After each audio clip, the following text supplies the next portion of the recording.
감사합니다. 오늘 함께 보실 하나님의 말씀은 마태복음 16장 13절에서 20절까지 말씀을 한 절씩 교독하도록 하겠습니다. 마태복음 16장 13절에서 20절입니다.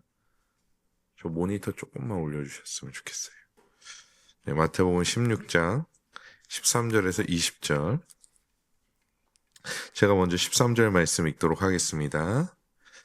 예수께서 빌립보 가이사랴 지방에 이르러 제자들에게 물어 이르되 사람들이 인자를 누구라 하느냐? 이르되 더러는 세례 요한, 더러는 엘리야, 어떤 이는 에레미야나 선지자 중에 하나라 하나이다. 이르되 너희는 나를 누구라 하느냐? 시몬 베드로가 대답하여 이르되 주는 그리스도시요 살아계신 하나님의 아들이시니이다. 예수께서 대답하여 이르시되 바요나 시몬아 내가 복이 있도다. 이를 내게 알게 한 이는 혈육이 아니요 하늘에 계신 내 아버지시니라. 또 내가 내게 이르노니 너는 베드로라. 내가 이 반석 위에 내 교회를 세우리니 음부의 권세가 이기지 못하리라. 내가 천국 열쇠를 내게 주리니 내가 땅에서 무엇이든지 매면 하늘에서도 매일 것이요 내가 땅에서 무엇이든지 풀면 하늘에서도 풀리리라 하시고 이에 제자들에게 경고하사 자기가 그리스도인 것을 아무에게도 이르지 말라 하시니라. 아멘. 오늘도 말씀의 자리에 오신 우리 성도님들을 주님의 이름으로 환영하고 축복합니다.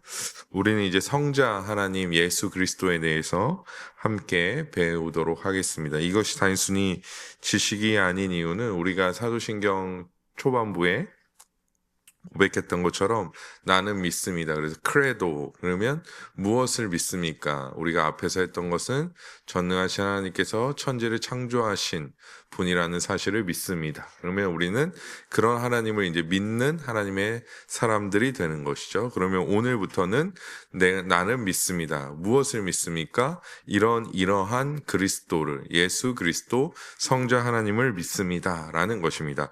즉 이것은 또한 우리에게 고백이기도 하지만 우리가 어떤 예수님을 믿어야 하는가에 대한 말씀을 또한 우리에게 해주고 있습니다. 그렇기 때문에 우리가 함께 이 말씀을 통하여 내가 다른 예수 그리스도가 아니라 사실 이것은 최소한이라고 할 수 있을 것 같아요. 왜냐하면 객관성을 띠고 있기 때문에 이 객관성 안에서 우리 성도님들이 삶을 살아갈 때 주관적으로 또한 함께 하시는 그 예수 그리스도의 은혜를 누릴 수 있기 때문에 사실 우리는 최소한 이런 예수 그리스도를 믿어야 합니다라고 고백하는 자들이 되어줘야 할 것 같습니다. 또한 오늘은 하이델베르크 교리 문답에 따라서 그의 존재 혹은 명칭에 대해서 그 순서대로 좀 알아보려고 합니다. 첫 번째는 예수라는 이름에 대해서 우리가 함께 알아볼 거고요. 두 번째는 그리스도라는 이름에 대해서, 세 번째는 독생자라는 혹은 외아들이라는 그 고백에 대해서, 네 번째는 주에 대해서, 로드, 주죠. 주에 대해서 함께 알아보려고 합니다. 하이델베르크 교리문답 29문 29다 보도록 하겠습니다. 왜 하나님의 아들 곧 예수 곧 구주라고 부릅니까? 그가 우리를 우리 죄에서 구원하시기 때문이고 또 그분 외에는 어디에서도 구원을 찾아서도 안 되며 발견할 수도 없기 때문입니다. 라고 말합니다. 예수는 히브리어로 예수아라고 말하고 있죠. 그래서 우리가 이제 여호수아가 사실은 예수라는 의미를 가지고 있습니다. 그러니까 여호수아의 표기법과 여호수아의 표기법을 헬라어로 하면 이제 그렇게 되는 것이죠. 그렇게 됐을 때 이 히브리어로 예수아 즉 여호수아는 어떠한 의미를 가지고 있는가? 구원자라는 의미를 구원 혹은 구원자라는 의미를 가지고 있습니다. 그래서 하나님은 예수님을 통하여 우리의 구원에 이르기 위해 하셔서 그 이름을 예수라 하라라고 말씀하셨던 것이죠. 즉 예수라는 이름을 가진 자들은 그때 당시에도 굉장히 많고 또한 지금 이 시대에도 예수라는 이름을 쓰고 있는 사람들은 존재합니다. 하지만 우리는 최종적인 구원이 오직 하나님께서 이름하신, 즉 하나님께서 직접 이름하신 예수 그리스도를 통해서만 찾아야 한다. 한다라는 것이죠. 그리고 오늘 우리가 읽었던 교리문답에서도 결국에 우리를 죄에서 구원하실 분이 예수님밖에 없음을 말씀하고 있습니다. 요한복음 14장 6절에 보시면 예수께서 이르시되 내가 곧 길이요 진리요 생명이니 나로 말미암지 않고는 아버지께로 올 자가 없느니라. 아멘. 즉 예수 그리스도를 외에는 아버지께 나아갈 수 없다라는 것이죠. 예수 그리스도를 거치지 않고는 하나님께 나아갈 수 없고, 즉 하나님께 나아갈 수 없는 자들은 구원에 이를 수 없기 때문에 오직 예수 그리스도만이 우리로 하여금 하나님께 나아갈 수 있는 유일한 길이요 진리요 생명이 되신다라는 것입니다.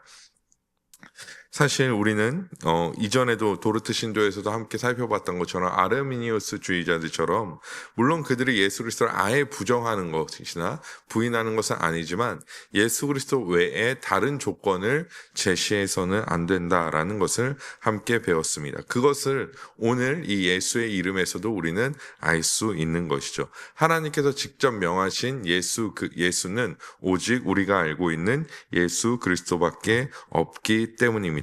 예수께서는 우리의 구원에 있어서 모든 것을 우리에게 선물로 주셨기 때문에, 그리고 그 모든 것을 다 이루셨기 때문에 다른 어떠한 것이 우리의 구원에 필요하지 않다라는 것이죠. 아르미니우스 주의자들이 얘기했던 그리스도인들의 인내나 어떤 율법적인 행위나 인간의 선한 마음, 이런 것들이 사실상 구원에는 전혀 도움이 되거나 필요하지 않다라는 것입니다. 왜냐하면 예수 그리스도께서 십자가에서 죽으심으로 말미암아 우리의 죄의 문제를 다 해결하셨을 뿐만 아니라 하나님의 율법이 요구하시는 바를 그의 육체로 다 이루셨기 때문입니다. 또한 부활하심으로 말미암아 우리를 영원한 생명으로 인도하셨기 때문에 이 모든 것을 예수님께서 이루셨기 때문에 다른 것이 필요하지 않다라는 것이죠.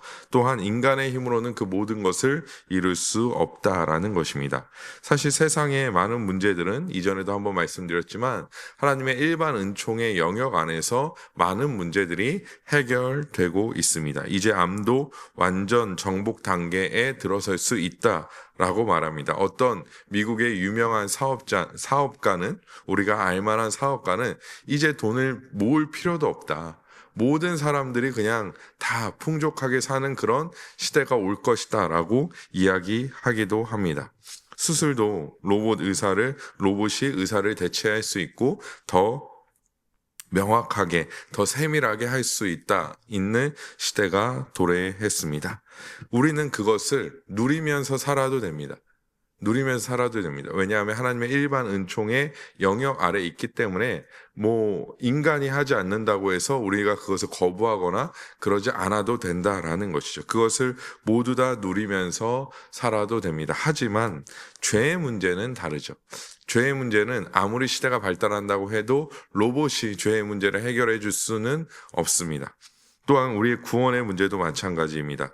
인간의 발전이 빠르다고 해서, 또한 인간의 도덕성이 성장한다라고 해서 인간의 도덕성이 죄의 문제를 해결할 수 없기 때문입니다. 이전에 또 도르트 신조 할 때도 말씀드렸고, 또 웨스트민스터 신앙고백서 말씀드릴 때도 말씀드렸지만, 인간의 도덕성은 사실상 아주 뛰어난 도덕성을 가진 인간이라 할지라도 그 도덕성으로 말미암아 구원에 이를 수 없다라는 것이죠. 왜냐하면 하나님께서 요구하시는 의는 인간의 최고의 수준의 의가 아니라 하나님 수준에서의 의이기 때문에 인간의 도덕성이 아무리 뛰어나다 한다 할지라도 그 하나님의 구원에 있어서 하나님의 공의와 하나님의 정의를 만족시킬 수 없다라는 것입니다. 그가 이 땅 가운데 일반 은총의 영역에서는 굉장히 뛰어난 도덕성을 가지고 있다 할지라도 스스로 구원할 수 없다라는 것이죠. 그리고 이 예수라는 이름 외에는 다른 이름을 우리에게 주신 바가 없기 때문입니다. 그리고 이 예수라는 이름을 완성하는 단어가 있는데 바로 그것이 그리스도라는 단어입니다.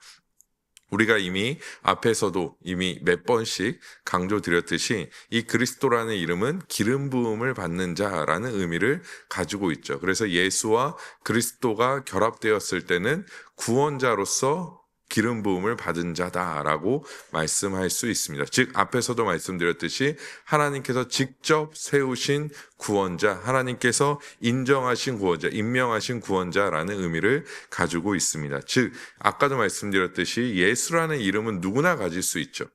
예수라는 이름은 누구나 가질 수 있지만 뒤에 그리스도라는 이름을 가진 자는 바로 우리 구주 예수 그리스도밖에 없다라는 것입니다.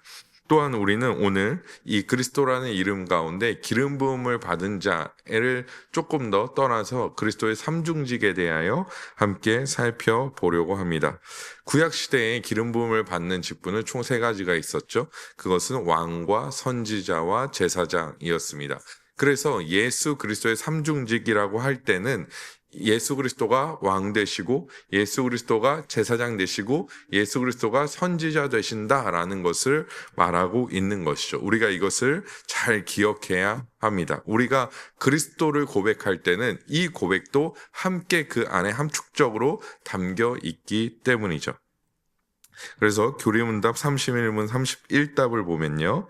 그분을 왜 그리스도 곧 기름 부음을 받은 자라고 부릅니까? 좀 길긴 한데요. 왜냐하면 그분은 성부 하나님으로부터 임명받고 성령으로 기름 부음을 받으셨기 때문입니다. 첫 번째는 그분은 우리의 큰 선지자와 선생으로서 우리의 구원을 위한 하나님의 감추인 경영과 뜻을 온전히 계시하시고 우리의 유일한 대제사장으로서 그의 몸을 단번에 제물로 드려 우리를 구속하셨고 성부 앞에서 우리를 위해 항상 간구하시며 세 번째 또한 우리의 영원한 왕으로서 그의 말씀과 성령으로 우리를 다스리시고 우리를 위해 획득하신 구원을 누리도록 우리를 보호하고 보존하십니다라고 말씀하고 있습니다.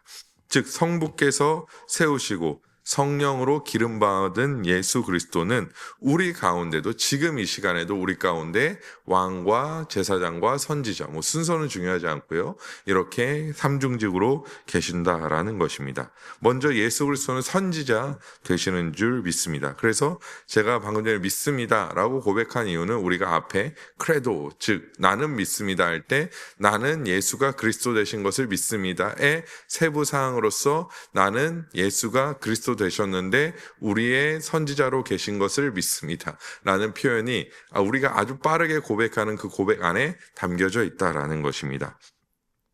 그는 선지자는 하나님의 말씀을 대언하는 직분이었습니다. 그런데 하나님이시며 말씀 그 자체이신 예수 그리스도께서 그 말씀의 실행자이신 예수 그리스도께서 우리 가운데 선지자로 계시다라는 것이죠. 요한복음 1장 14절 말씀을 보시면요.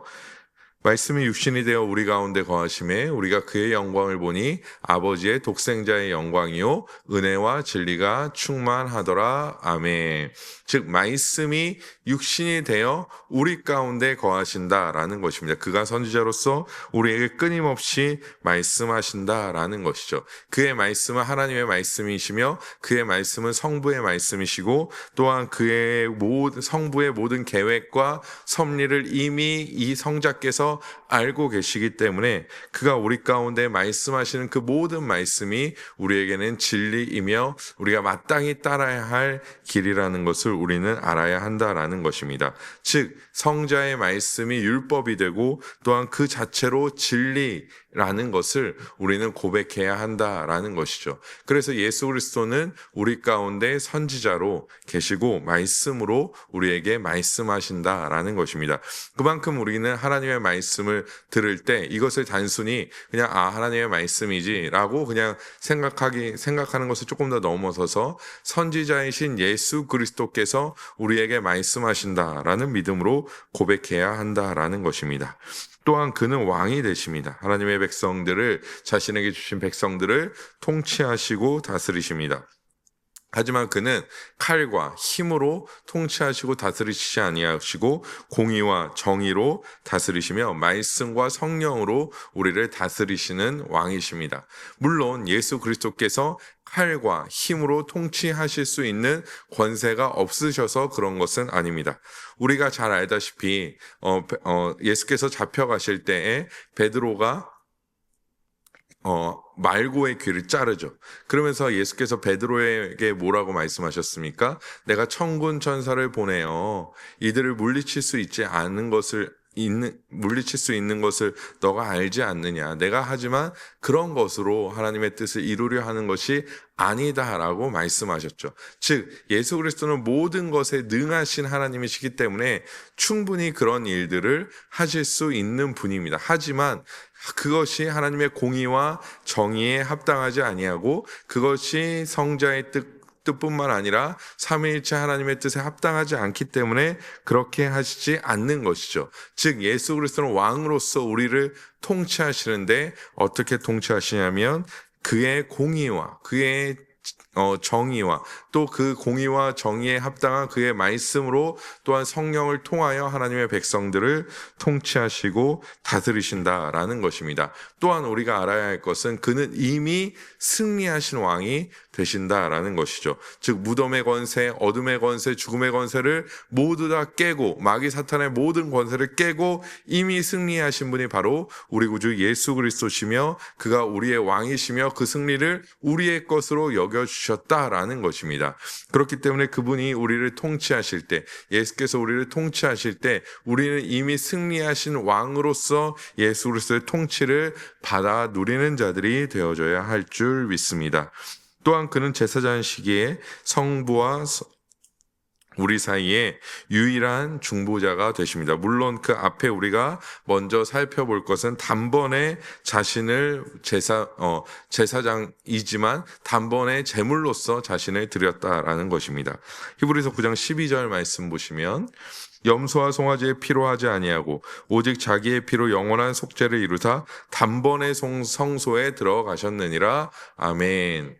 여기서 중요한 단어는 단번에인데요. 단번에라는 것은 한 번에 이런 의미를 가지고 있지만 유일하게라는 의미도 가지고 있습니다. 즉 이제는 더 이상 다른 제사가 필요하지 않다라는 것이죠. 왜냐하면 그가 단번에 이루셨기 때문에 단번에 하나님의 제사를 모두 다 만족시키게끔 십자가에서 이루셨기 때문에 이제는 다른 어떠한 제사가 필요하지 않다라는 것입니다. 그래서 그가 우리의 제사장으로 계신다라는 것은 이 단번에 들으신 이 제사를 우리 가운데 끊임없이 유효하게 인정하는 그런 직분을 가지셨다라는 의미가 되고 그것을 우리는 다른 말로써 중보자라는 단어를 사용하고 있는 것이죠. 그래서 이전에도 말씀드렸지만 우리의 유일한 중보자는 누구십니까? 바로 예수 그리스도가 되십니다. 다른 사람이 어떠한 사람이 특정한 어떠한 세력이 우리의 중보자가 될 수 없다라는 것을 우리는 알아야 한다라는 것이죠. 왜냐하면 단번에 이루신 제사장께서 이미 그 단번에 이루심의 의를 가지고 우리의 중보자로서 서 계시기 때문입니다. 결국에 예수 그리스도는 우리를 위한 선지자, 제사장, 왕으로 늘 계십니다. 하지만 이는 그가 이 땅 가운데 오셨을 뿐만 아니라 늘이라는 것은 영원 가운데 삼중직으로 계셨다라는 것입니다. 즉, 이 땅에 오셔서 갑자기 제사장으로서, 왕으로서, 선지자로서의 역할을 하신 것이 아니라 우리가 지난주에 하나님 아버지라는 그 명칭을 하나님께서 계속 영원에 가지고 계셨다라고 말씀드렸던 것처럼 예수 그리스도도 그 예수 그리스도가 이 땅 가운데 오셨을 때 그 그리스도의 직분을 가지신 것이 아니라 그 그리스도의 직분을 항상 가지고 계셨다라고 우리는 믿고 나아가야 한다라는 것이죠. 그리고 또한 왕으로 계실 때 따로, 왕으로 우리 가운데 역사하실 때 따로, 아니면 선지자로 우리 가운데 역사하실 때 따로, 또한 제사장으로 우리 가운데 역사하실 때 따로가 아니라 그는 언제나 왕이시고 언제나 제사장이시고 언제나 선지자로서 우리 가운데 역사하신다라는 것입니다. 그래서 헤르만 바빙크는 신학자 헤르만 바빙크는 이렇게 얘기하는데요. 제가 자막으로는 준비하지 않았는데 이렇게 말합니다. 그 직분들이 구분은 분명히 가능하나 직분들을 분리하는 것은 불가능하다라고 말합니다. 즉 이 말씀은 이 얘기는 뭐냐면 구분은 가능하죠. 왕과 제사장과 선지자, 그리고 왕으로서의 그리스도의 사역, 제사장으로서 그리스도의 사역, 선지자로서의 그리스도의 사역은 구분은 가능하지만 분리하는 것은 불가능하다라고 말합니다. 또한 계속해서 그의 말을 빌리자면 그의 말씀은 율법과 복음의 선포이며 따라서 선지자의 직분을 가르친다. 하지만 그의 권세를 지닌 자로서 말씀하시며 그래서 만물이 그 명령에 순종한다라는 것입니다. 즉 예수께서 선지자로 말씀하실 때 왕의 권세가 함께 붙는다는 거죠. 그래서 왕께 순종하듯 예수 그리스도의 말씀이 선포될 때 하나님의 백성들은 선포되어지는 선지자의 말씀에 순종하지만 또 왕으로서의 예수 그리스도께 순종하는 모습을 가지게 된다라는 것입니다. 또한 친히 진리에 대하여 증거하기 위하여 세상의 왕으로 일컫지만 또한 그의 기적들은 그의 가르침에 대한 표시들이기도 하지만 동시에 그의 제사장적 자비와 왕적 권세의 계시이기도 하다라고 말씀하고 있습니다. 왜냐하면 그의 중보가 있기 때문이죠. 또한 그의 중보 기도는 그의 대제사장의 직분뿐만 아니라 또한 선지자의 왕의 직분도 드러낸다라고 말씀하고 있습니다. 즉 예수 그리스도는 이 삼중직은 구분될 수는 있지만 구별될 수는 없고 언제나 우리에게 계속해서 동일하게 역사하는 그 역사다라고 우리가 보아야 한다라는 것입니다. 그러면 그리스도인이라고 일컫는 우리는 1차적으로 이 그리스도의 삼중직의 은혜를 모두 다 받아 누리고 있다라는 것입니다. 왜냐하면 우리는 그와 접붙임되어 있기 때문이죠. 그의 모든 것이 우리의 것이 되고 하나님 아버지께서 예수께 우리를 주셨기 때문에 결국에는 우리는 그 안에서 이 삼중직으로 우리에게 주시는 모든 은혜와 통치와 다스리심을 매일의 삶 가운데 받아 누리게 된다라는 것입니다. 그리고 우리는 그를 통해 예수 그리스도를 통해서만 하나님께 나아갑니다. 또한 그의 말씀으로 우리는 성령의 역사를 경험합니다. 또한 그는 왕으로서 말씀으로 우리를 통치하시며 그 말씀 안에는 하나님의 정의와 공의가 충만하게 서려 있다라는 것이죠. 이로써 우리는 우리가 어떤 은혜를 받아야 하는지를 알게 됩니다. 또한 우리 또한 그리고 어떻게 행해야 할까? 이런 은혜를 받은 우리는 우리가 물론 선지자와 제사장과 왕이 되는 것은 아니지만 예수 그리스도를 따라 우리는 또한 이 직분들을 행해야 합니다. 왜냐하면 우리는 왕 같은 제사장들이기 때문이죠. 그러면 우리는 어떻게 보아야 할까요? 우리는 복음의 말씀을 선포하는 자들이 되어줘야 할 줄 믿습니다. 즉 예수 그리스도께서 복음의 말씀을 선포하셨듯 우리는 그 예수 그리스도를 따르는 자들로서의 복음의 말씀을 선포하는 자들이 되어줘야 한다라는 것이죠. 복음은 우리를 부끄럽게 하지 않는 줄 믿습니다. 복음은 우리에게 능력이 되는 줄 믿습니다. 그렇기 때문에 그 능력을 입은 자로서 결국엔 우리는 복음을 선포하는 자들이 되어줘야 한다라는 것이죠. 우리가 이 신앙을 고백하는 이 고백들을 입술로도 우리의 삶으로도 고백하는 자들이 되어져야 한다라는 것입니다. 그렇게 복음을 선포하는 자가 되어야 합니다. 또한 우리는 우리의 몸을 그리스도께서 우리를 위하여 자신의 몸을 산 제물로 드렸듯이 또한 우리는 우리의 몸을 그리스도께 하나님께 산 제물로 드려야 합니다. 이것은 무엇을 말합니까? 우리의 모든 것을 모든 삶을 하나님의 영광을 위하여 드려야 한다라는 것이죠. 즉 먹든지 마시든지 무엇을 하든지 하나님의 영광대로 살아가는 그것이 무엇입니까? 바로 우리가 제사장으로서 왕 같은 제사장으로서 이 땅을 살아가는 유일한 방법이 된다라는 것입니다. 즉 우리의 삶의 걸음걸음마다 우리의 삶이 우리의 예배가 되고 하나님께 드려지는 것이 된다라는 것이죠. 그래서 삶의 예배란 우리의 삶을 산 제물로 하나님께 드리는 것이며 그것은 하나님의 영광을 위하여 하나님의 말씀을 쫓아 살아간다라는 것이죠. 즉 우리가 선포한 말씀, 아까도 살펴봤듯이 우리 또한 분리되지 않고 복음의 말씀을 선포한 대로 살아가는 것이 제사장으로서 또한 하나님의 영광을 위하여 살아가는 것과 연결된다라는 것입니다. 또한 우리는 왕 같은 제사장으로 이 믿음의 선한 싸움을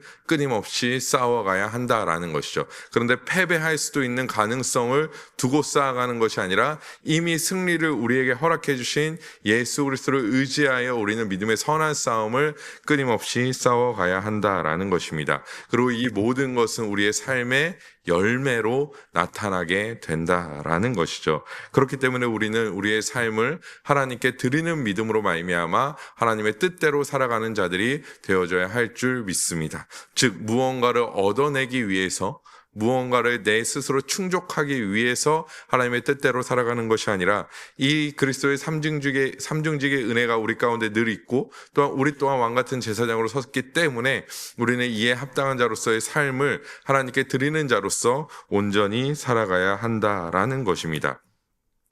그 다음은 우리가 독생자에 대하여 함께 알아보려고 합니다. 이전에도 말씀드렸지만 이것은 단순히 인간적인 개념으로 생각해서는 안 됩니다. 즉 독생자, 외아들, 하나님의 아들이라는 이 개념을 단순히 인간적인 개념으로 받아들여서는 안 된다라는 것이죠. 우리가 지난주 하나님 아버지의 개념에서 배울 때 하나님 아버지라는 개념이 영원 안에서 한 번도 변경되지 않은 개념이었다라고 말씀드렸습니다. 그렇다면 하나님의 독생자, 즉 하나님의 아들이라는, 외아들이라는 이 표현도 마찬가지입니다. 그래서 위격적 관계 안에서 유일하게 독생자, 외아들, 하나님의 아들이라는 이름을 가지신 분은 바로 우리 구주 예수 그리스도밖에 없다라는 것입니다. 그는 영원히 하나님의 아들이시며 하나님의 독생자이신 줄 믿습니다. 이 영원이라는 것은 즉 우리의 시간의 개념이 아니라 하나님의 개념 안에서 다라는 것이죠. 하나님께서 영원히 하나님 아버지셨던 것처럼 영원히 예수께서는 하나님의 아들 되신다라는 것입니다. 그래서 그의 자리는 누구도 할 수 없습니다. 왜냐하면 독생자이시기 때문에, 유일한 아들이시기 때문에 그의 자리는 누구도 대신할 수 없다라는 것이죠. 이것을 신학적 개념으로 생각해 보면 만약 누군가 예수님의 자리를 대신하고자 한다면 그럴 일은 있어서도 있지도 않지만요. 누군가가 그의 자리를 대신하고자 한다면 그는 1차적으로 영원 안에 있어야 합니다. 제한 안에 있어서는 안 된다는 것이죠. 그렇기 때문에 영원 안에 있어야 하는데 인간 가운데 그 누구도 영혼의 개념을 가지지 못합니다. 다 제한 안에 있을 수밖에 없다라는 것이죠. 또한 그는 하나님이셔야 합니다. 왜냐하면 하나님의 아들이라는 개념이 어떤 개념입니까? 위격적 관계, 삼위일체 할 때 이 위격적 개념 안에서의 아들이기 때문에 만약에 그가 자신이 하나님의 아들이라고 누군가 이야기한다면, 자신을 예수 그리스도라고 이야기하고 싶다면 그가 하나님이셔야 한다는 것이죠. 그의 이름은 유일합니다. 그 누구도 될 수도 없고 할 수도 없습니다. 최근 어떤 뉴스를 보니까 어떤 또 이상한 사람이 한 명 우리나라에 등장했습니다. 자신이 재림 예수라고 주장하면서 그 사람이 이제 곧 종말이 오니까 자신에게 헌금을 해라 해서 60억인가, 그 사람 말로 60억인가를 이제 또 전문 용어로 슈킹 했다고 하더라고요. 하지만 그는 어떻게 살고 있습니까? 최고급 펜트하우스에서 다양한 차를 가지고 종신보험도 가입했고 사망보험도 가입했고 이런 보험들을 다 가입해놓고 자기의 새 자녀들은 국제학교에 보내면서 그런 삶을 영위하고 있다라는 것이죠. 그가 최근에 자신의 내용이 방송에 이제 타게 되면서 그가 종교 사기꾼으로 그가 드러나자 결국에 그가 이렇게 얘기했습니다. 내가 재림 예수가 아니라는 증거를 대라. 이게 사기꾼들의 이제 전형적인 멘트인데요. 그걸 왜 우리가 얘기해야 됩니까? 그렇죠?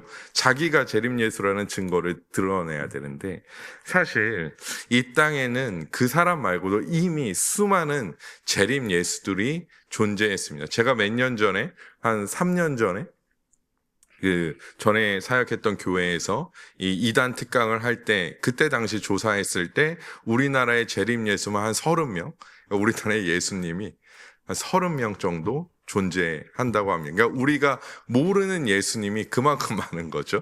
예. 그런데 사실 그런 미혹에 가장 넘어가지 않는 좋은 방법은 이 독생자 아들의 개념만 우리가 지금 짧은 시간, 한 5분도 안 되는 시간에 우리가 이 개념만 확실히 알고 있다면 사실 그런 어떤 헛소리에 넘어가지 않을 수 있다라는 것이죠. 즉 다시 좀 내용으로 돌아와서요. 그래서 독생자라는 개념은 그저 외아들이라는 개념을 넘어서 유일하신 이라는 개념을 가지고 있어야 합니다. 즉 그가 독생자 예수 그리스도라고 할 때 그는 유일하신 독생자, 즉 예수 그리스도시다라고는 고백이 우리 안에 있어야 한다라는 것입니다. 주의 개념도 마찬가지입니다. 하이레베르크 33문 34답을 보면요. 당신은 왜 그분을 우리 주라고 부릅니까? 왜냐하면 그분이 금이나 은이 아니라 그의 보혈로서 우리의 몸과 영혼을 우리의 모든 죄로부터 구속하셨고 우리를 마귀의 모든 권세에서 해방하여 주의 것으로 삼으셨기 때문입니다. 아멘. 우리는 다시 아들의 개념으로 올라가서 좀 살펴보고 싶은데요. 로마서 8장 14절에서 15절을 보면 무릇 하나님의 영으로 인도함을 받은 사람은 곧 하나님의 아들이라 너희는 다시 무서워하는 종의 영을 받지 아니하고 양자의 영을 받았으므로 우리가 아빠 아버지라고 부르짖느니라. 아멘. 여기서 아버지라는 개념에 대하여 우리 아들의 개념에 대하여 다시 한번 좀 살펴보면서 주라는 개념까지 우리가 같이 살펴봤으면 좋겠습니다. 우리가 예수 그리스도를 주라고 주님이라고 고백하는데요. 그 이유는 무엇이냐면 근과 음을 우리에게 주신 것이 아니라 몸과 영혼을 모든 죄로부터 해방하고 우리를 주의 것으로 삼으셨죠.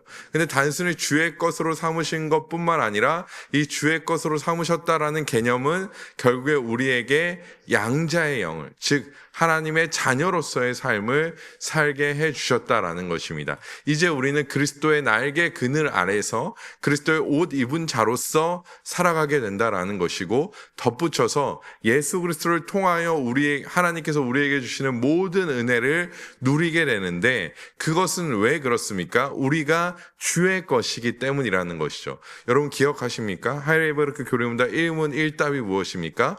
우리의 유일한 위로는 무엇이냐? 사나 죽으나 우리가 예수 그리스도의 것이라는 사실이 우리에게 유일한 위로라고 했는데, 그 이유는 예수 그리스도의 그늘의 날개 그늘 아래 그것은 있다라는 이야기가 되며, 또 하나님께서 예수 그리스도를 통하여 주시는 모든 것을 우리가 받아 누릴 수 있다라는 것이고, 그것은 우리에게 가장 안전한 포지션이고 가장 안전하게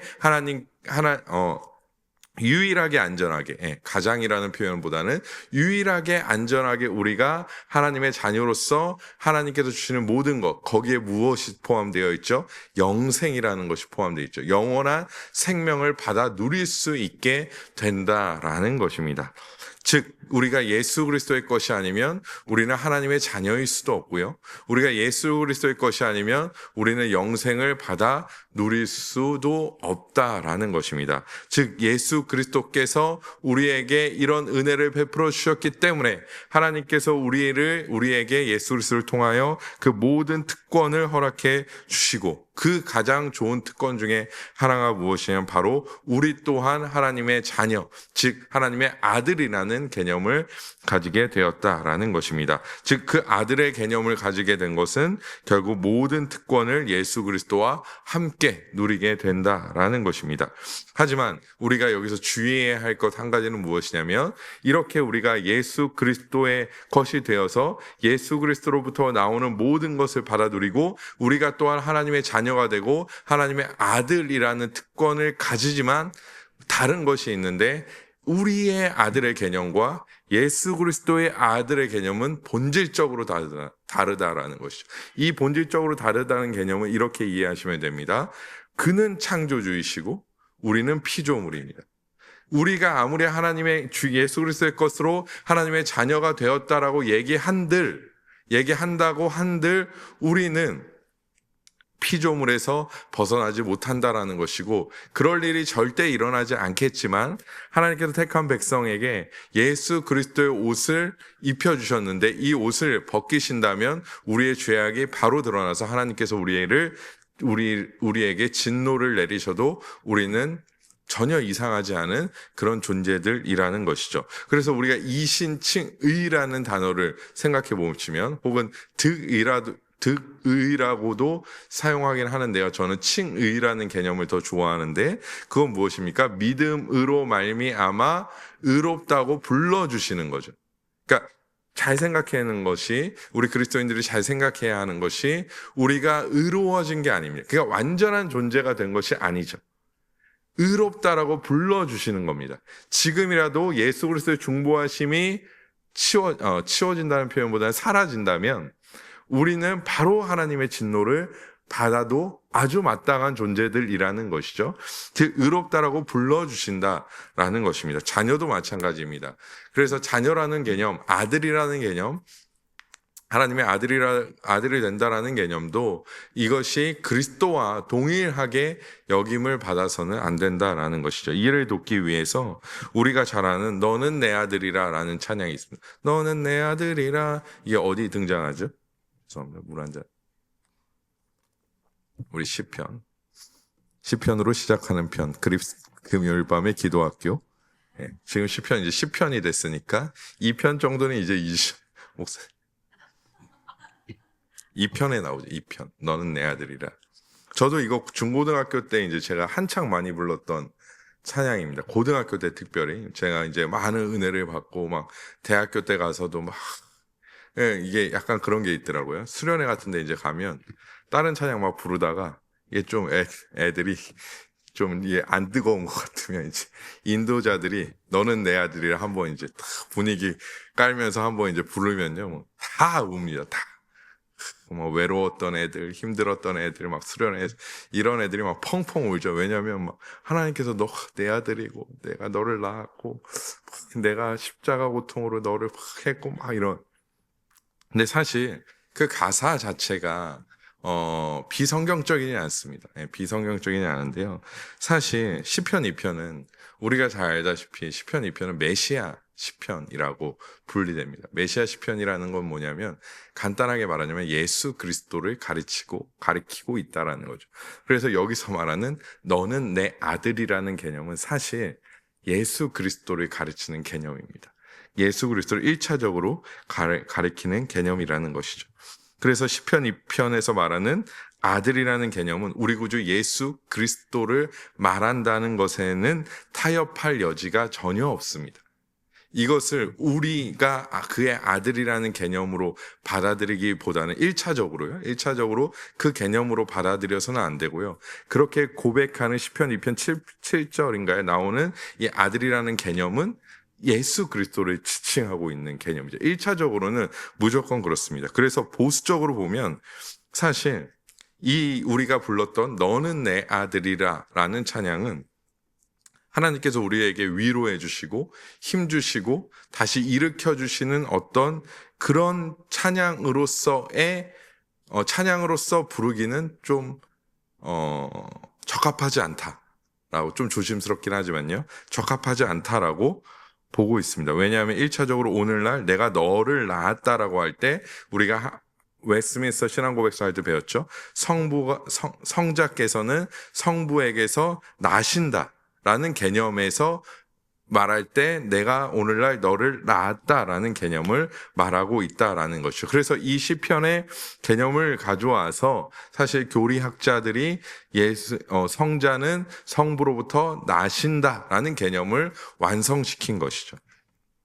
하지만 의미를 확장시켜서 아버지와 아들이 보내신 성령으로 말미암아 양자의 영을 입어서 자녀가 된 우리를 지칭한다면 얼추 부를 수는 있습니다. 얼추. 그러니까 우리가 이 찬양을 부를 때는 이런 개념을 다 이해하고 부르는 것이 좋죠. 왜냐하면 아들, 그러면 예수님, 이게 그냥 농담입니다. 예수님이 내 형?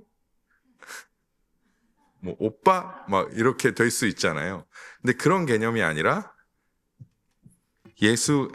성부와 성자께서 보내신 성령으로 말미암은 그 양자의 영이 우리 가운데 임하여서 우리가 하나님의 자녀가 되었고 우리가 하나님의 아들이라 일컬음을 받는다면 사실 그렇게 그런 개념을 이해하고 부른다면 그게 상관은 없을지 모르겠지만 예수 그리스도와 우리와의 이 아들의 개념을 동일시해서는 안 된다라는 것을 다시 한번 강조를 좀 드리고 싶습니다. 왜냐하면 이 하나님의 아들의 개념이 사실 너무 인간적인 개념에 치우쳐져 있어요. 제가 이전에도 한번 말씀드렸지만 인간적인 개념으로 생각하거든요. 근데 절대 아닙니다. 제가 몇 번 말씀드렸지만 하나님의 아들이라는 개념은 그가 하나님이시라는 말과 동등되게 우리에게는 이해되어야 합니다. 그래서 하나님의 독생자라는 개념은 그가 하나님이시다라고 말해도 과언이 아니라는 것이죠. 그리고 우리는 그를 주로, 그렇기 때문에 우리는 그의 자녀 되었기 때문에 양자의 영을 입었기 때문에 또한 우리는 그를 주로 고백하게 된다라는 것입니다. 찬양에 대해서도 말씀드렸지만 저는 개인적으로 이 찬양이 우리에게 큰 위로를 줬기 때문에 부르면 뭐 어떠냐라고 생각할 수 있고요. 사실 부를 수도 있다라고 생각하지만 다 사실 우리에게 유익이 된다라고 해서 옳은 것은 아니며 잘못 잘못 고백한다면 예수 그리스도의 아들됨에 대해서 우리가 오해할 수도 있기 때문이죠. 여기서 오해라는 것은 빌립보서 2장 6절에도 나와 있는 것처럼 그가 근본 하나님의 본체가 아니라 하나님보다 조금 덜 하신 분 혹은 위격적으로 부족하신 분으로 이해돼서는 안 된다라는 거죠. 그런 오해를 단 하나도 우리가 주어서는 안 된다라는 것입니다. 그래서 하나님께서 자신에게 택한 백성을 예수 그리스도를 통하여 구원해 주시고 자녀 삼아 주셨습니다. 우리는 이제 예수 그리스도를 통한 하나님의 자녀로서 예수님으로부터 우리에게 주어지는 모든 자녀됨의 특권을 누리게 되고 그것은 우리 주 예수 그리스도를 통하여 우리에게 주어집니다. 제가 이제 주로 보는 이 하이델베르크 교리문답을 설교를 준비할 때 주로 보는 특강 하이델베르크 교리문답이라는 책에 이게 이제 고신대학 이성호 교수님이 쓰신 책인데 특별히 그분이 이제 쓰신 이제 내용 중에서는 마귀의 권세라는 내용이 있습니다. 즉 마귀의 권세라는 내용의 글을 쓰셨는데 그게 뭐냐면 우리는 이전에는 마귀의 권세 아래 있었다는 것이죠. 마귀의 권세 아래. 여기는 누구나 그렇습니다. 왜냐하면 우리는 본질상 진노의 자녀이기 때문이죠. 그래서 마귀의 권세라는 개념 안에 있었는데 이제는 우리가 주의 것이라는 개념이 받아들이게 됐다라는 것이죠. 이것을 이성호 교수님이 설명하면서 뭐라고 말씀하시냐면 이제는 이 주의 것이라는 개념은 단순히 우리가 예수를 주로 부른다라는 개념을 넘어서서 마귀의 권세 아래 있었던 우리가 주의 것으로, 즉 속한 곳이 달라졌다라고 말하고 있는 것입니다. 이미 속한 것이 달라지게 되었다라는 것이죠. 이전에는 우리가 마귀에게 속하였고 본질상 진노의 자녀였다면 이제는 하나님의 백성이고 하나님의 자녀이며 그의 품에 거하며 그의 나라의 백성이 된다라는 것입니다. 그래서 베드로전서 2장 9절에는 이렇게 말하고 있습니다. 그러나 너희는 택하신 족속이요 왕같은 제사장들이요 거룩한 나라요 그의 소유가 된 백성이니 이는 너희를 어두운 데서 불러내어 그의 기이한 빛에 들어가게 하신 이의 아름다운 덕을 선포하게 하려 하심이라. 아멘. 여러분, 이 고백이, 이 베드로의 고백이 사실은 우리에게 굉장히 위대한 고백이라는 것이죠. 그냥 너네 그런 존재야가 아니라 원래 우리가 본질상 진노의 자녀요 마귀에게 속한 자들이었는데 예수 그리스도의 그 십자가의 은혜와 사랑으로 말미암아 우리를 주의 것으로 삼아주시고 주의 자녀로 삼아주셔서 이런 은혜를 우리에게 누리게 해주셨다라고 말씀하고 있는 것입니다. 즉 에베소서에서 말하고 있는 본질상 진노의 자녀라는 개념과는 완전히 상반되는 그 말씀이 된다라는 것이죠. 우리가 그의 족속으로서 왕같은 제사장으로서 거룩한 나라로서 살아갈 수 있는 것은 우리가 그의 소유가 되었기 때문이라는 것입니다. 즉 우리가 예수 그리스도를 주라고 고백할 수 있는 것, 또 우리가 그를 우리의 구원자라고 고백할 수 있는 것은 사실 우리가 무언가 하나님께 예수께 무엇을 해드리기 위한 어떤 존칭어가 아니라 이런 놀라운 은혜가 우리의 것이라는 고백이 그 안에 담겨져 있게 된다라는 것입니다. 우리가 무언가를 해서도 아니죠. 오로지 그의 소유된 백성이기 때문이라는 것입니다. 저의 자녀가 이제 뭐 어린이집이나 이런 데서 집에로 돌아와서 먹고 싶은 거를 마음대로 먹을 수 있습니다. 왜 그렇습니까? 자녀이기 때문이죠. 저의 자녀이기 때문에 비록 그것이 부모님의 돈으로 구매했다 할지라도 그냥 먹고 싶어. 심지어 상전 중에 상전님이라서 어떻게 해줍니까? 먹고 싶어 하면 다 해서 해서 입에 넣어주기까지 하면 얘는 그걸 책을 보면서 그걸 먹고 그냥 끝이에요. 그 이유는 무엇입니까? 자녀이기 때문에. 다른 이유가 존재하지 않고 다른 이유가 우리 가운데 없기 때문이죠. 마찬가지입니다. 우리는 이것을 그냥 단순한 그냥 우리의 고백으로 우리의 말의 고백으로 삼기보다는 이런 은혜가 우리 가운데 풍성하게 매일 주어지고 있다라는 그 함축적인 의미를 믿고 나아가야 한다라는 것이죠. 그러므로 우리는 우리가 늘 그리스도 안에 있다라는 사실을 잊지 말아야 합니다. 늘 주의 것이라는 사실을 잊지 말아야 합니다. 사도 바울이 가장 많이 사용했던 표현이 무엇입니까? 내가 너희를 그리스도 안에서 그리스도로 말미암아 라는 표현을 썼습니다. 그 이유는 무엇이냐면 사도 바울은요, 늘 모든 행동과 행위와 생각이 어디에 있었다는 것이죠? 내가 그리스도 안에 속해져 있다. 그래서 내가 에베소 교회 성도들을 사랑할 때도, 내가 빌립보 교회 성도들을 사랑할 때도 내가 나의 힘으로 사랑하는 것이 아니라 그리스도 안에서 너희를 사랑하고 그리스도로 말미암아 너희를 사랑하는 것이다 라고 말하고 있는 것이죠. 사도 바울은 이것을 되게 엄격하게 사실 구분하거든요. 우리가 사도 바울의 서신서를 읽어보면 알 수 있듯이 사도 바울은 이 주어나 표현들을 아주 엄격하게 사용하고 있습니다. 그래서 한 가지 예로 말씀드리자면, 이전에도 한번 말씀드렸지만요, 서신서를 한번 천천히 읽어보세요. 그러면 자기와 뜻을 같이 하는 사람들에게는 형제들아, 그러니까 동일한 사람들인데요. 갈라디아서에 그게 굉장히 잘 나타나는데요. 예수 그리스도로 말미암아 구원받은 한 동일한 사람들에게는 그 얘기를 할 때는 형제들아 이런 표현을 쓰는데요. 반대로 다른 뜻을 따르는 갈라디아 성도들을 질책할 때는 강한 표현으로서는 어리석은 자들아 혹은 너희는 이런 표현을 씁니다. 그러니까 뭐냐면 나는 아니라는 것. 나는 너희와 다르다는 것. 근데 그렇게 엄격하게 주어나 이런 것들, 단어들을 사용하는 사도 바울이 늘 자주 쓰는 표현이 뭐냐면 그리스도로 말미암아 그리스도 안에서라는 표현이죠. 그래서 그리스도 안에서라는 표현은 단순히 사도 바울이 그냥 습관적으로 쓰는 표현이 아니라 진짜 자신이 그리스도의 것이라는 사실을 인정하고 그런 믿음으로 살아갔기 때문이라는 것입니다. 우리도 마찬가지입니다. 우리가 살아가는 삶이 그리스도인의 삶이고 그리스도 안에 있는 삶이고 그리스도로 말미암은 삶이라는 사실을 사도 바울과 다르지 않다는 사실을 우리는 인정하며 우리도 그러한 삶과 그러한 고백과 그러한 걸음을 가져가야 한다라는 것입니다.